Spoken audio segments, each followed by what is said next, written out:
Jen, I want to do this video a little bit different to all of the other ones. For someone who is watching this right now and is thinking, I just can't do this. Can you talk through a variety of different reasons someone might be feeling this way and what you would say to those people in that situation? I love this question because I think most people actually hit that moment at various times. And so it's an opportunity for compassion and to slow down and figure out what's in the way. So let's imagine that someone's listening to these or has been pondering these topics, and the can't is happening at the very beginning.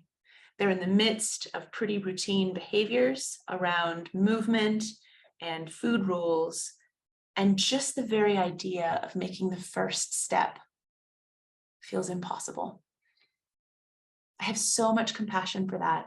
And there are a variety of reasons why the first step could feel impossible. I wouldn't begin to be able to relay all of them, but some of them include the fact that these behaviors are serving a protective purpose, or began by serving a protective purpose that wasn't all about sort of sport, accomplishment, etc. But, they might have allowed somebody to feel numb in the face of undisclosed or undiscussed trauma, or an abusive relationship, or an experience with substance use, or a family of origin or team that was really meaningful, that promoted and in fact made physical safety and emotional safety dependent upon enacting certain restrictive behaviors or appearing in a certain type of body. And so we have to really understand that Red S, especially as it begins to merge with a restrictive eating disorder, has a protective role. It's easy for us to vilify it and be like, well, we just have to stop this. That's not good for you. And we've got to slow down, because this has played a role for somebody. And they might have already gotten to the point where they realize that role is no longer healthy, or that there's other ways to fill that need. We've got to acknowledge, what are these behaviors doing for you? Because we can't just remove them and leave a vacuum there. So for instance, somebody who finds that, doing everything exactly the same every day and exercising or over exercising in the same way every day makes them feel safe or brings control to a world that feels chaotic.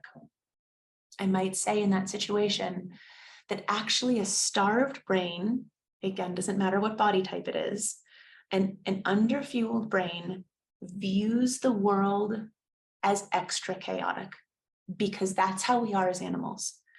Many of my patients have told me that as they have finally set forth into their recovery journey and their bodies and brains are better nourished, things that used to put them into twists and keep them up all night thinking about something just fade away in terms of their intensity.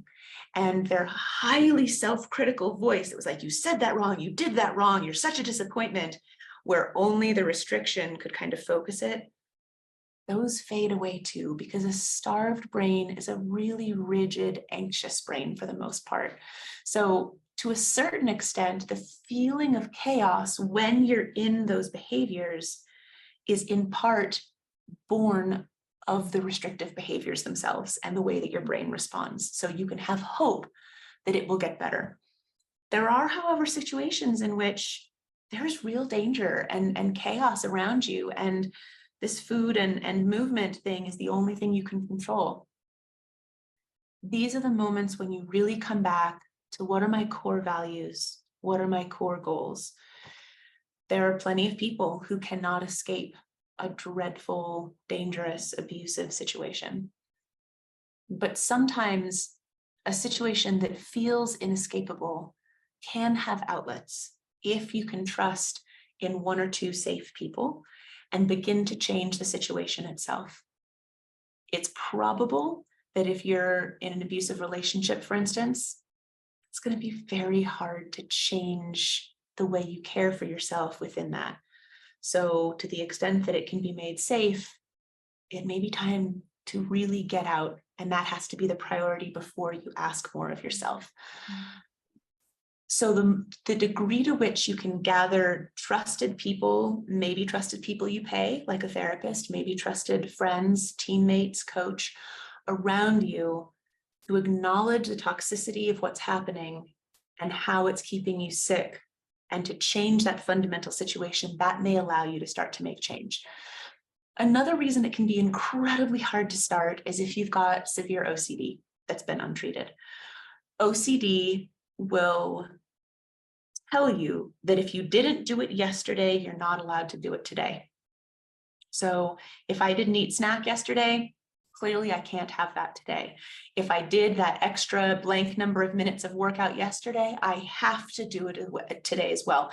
It creates this garden of blooming arbitrary rules, which feel like they are unbreakable or something terrible will happen. In which case, time to get support for OCD. And don't let anybody tell you, well, we can't manage your OCD until your eating is fixed. No, they have to happen together. There are really good therapies and medications for OCD that can start to help you sort of see through the matrix and be like, oh, wait, these are arbitrary. Other people break these rules all the time and the sky doesn't fall. I can too. I can practice exposing myself to the things that feel impossible and can therefore begin to make change in my life.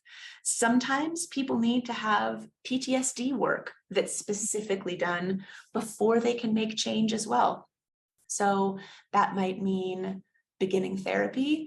It might mean engaging in one of the new therapeutics like ketamine, for instance, or psilocybin, which is beginning to be legalized here and there, which can really help retrain the brain so that the second your body changes, you're not in such a state of activation and fear that it closes it all down and makes it impossible. It might be that you need to have medical problems addressed. One of the common reasons why people feel like I cannot change is that their restrictive behaviors have responded to their extremely complicated digestive systems. And they cannot do it because anytime they try to make a change, they get terrible pain. This is negative conditioning. It's not being strong enough to make change. It's we are simply mammals. And if you hurt every time you try a new behavior, you will quickly extinguish your ability to do the new behavior. So then you need better medical care to manage the underlying digestive problems so that it's not painful and you can move forward. And sometimes the reason that one can't make a difference is that this is really, truly in no way red S anymore. This is an eating disorder. Eating disorders are not choices. They are mental illnesses. They are very serious and they can result in complete recovery, in which case we're going to have to name that and seek support and experts around that to really sort of help take the steps forward. Thank you.